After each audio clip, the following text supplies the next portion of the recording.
Hi hello నమస్తే welcome to our channel. Director Puri Jagannadh గారు అంటేనే మాస్ కమర్షియల్ సినిమాలకి ఒక కేర్ ఆఫ్ అడ్రస్ లా ఉండేవారు. ఆయన సినిమాలకి నెక్స్ట్ లెవెల్లో క్రేజ్ అయితే ఉండేది. పూరి జగన్నాథ్ గారు అంటేనే మాస్ సినిమాలు అనేంతలాగా ఇది వరకు ఆయనకి మంచి గుర్తింపు ఉండేది.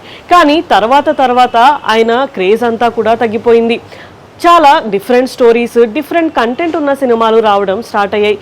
కాకపోతే పూరి జగన్నాథ్ గారు మాత్రం అవే మాస్ సినిమాలు చేస్తూ కొంచెం ఫ్లాప్స్తో బాధపడ్డారు అని చెప్పుకోవచ్చు. అయితే లైగర్ సినిమా ఫ్లాప్ అయిన తర్వాత ఆయన కెరియర్ అయితే చాలా డౌన్ అయిపోయింది.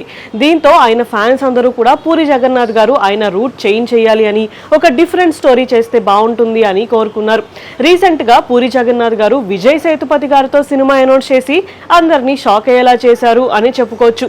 ఎందుకంటే విజయ్ సేతుపతి గారిని స్టోరీ చెప్పి ఒప్పించడం అంటే అంత ఈజీ కాదు. ఆయన నార్మల్ స్టోరీస్కి అస్సలు ఓకే చెప్పరు. సినిమా ఖచ్చితంగా డిఫరెంట్ గా ఉంటేనే ఆయన ఓకే చెప్తారు. అలాంటిది అసలు పూరి గారు ఏ స్టోరీ చెప్పి ఆయనతో ఓకే చెప్పించారా అని అందరూ షాక్ అయ్యారు.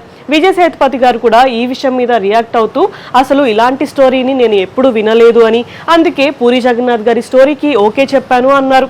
దీంతో ఈ సినిమా మీద ఫుల్ హైప్ అయితే క్రియేట్ అయిపోయింది. విజయ్ సేతుపతి గారు అండ్ టబు గారు లాంటి స్టార్ యాక్టర్స్ ఉండడంతో ఈ సినిమా మీద అందరూ హై ఎక్స్పెక్టేషన్సే పెట్టుకున్నారు. అయితే ఇప్పుడు వస్తున్న లేటెస్ట్ న్యూస్ ప్రకారం ఈ సినిమాలో ఫహద్ ఫాజిల్ గారు కూడా ఉండబోతున్నారు అని ఒక టాక్ అయితే వినిపిస్తుంది. ఫహద్ గారు ఈ సినిమాలో ఒక నెగటివ్ క్యారెక్టర్ చేయబోతున్నారు అని ఇండస్ట్రీలో ఒక టాక్ అయితే నడుస్తుంది. ఈ విషయం కనుక నిజమైతే ఈ సినిమా మీద ఇంకా ఎక్స్పెక్టేషన్స్ పెరిగిపోతాయి అనే చెప్పుకోవచ్చు. ఈసారి ఖచ్చితంగా పూరి జగన్నాథ్ గారు ఒక డిఫరెంట్ స్టోరీతో రాబోతున్నారు అని అర్థమవుతుంది.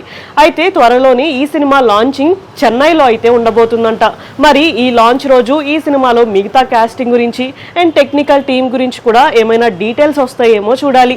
ఇలాంటి వీడియోస్ కోసం మా ఛానల్ని సబ్స్క్రైబ్ చేసుకోండి. Thank you for watching.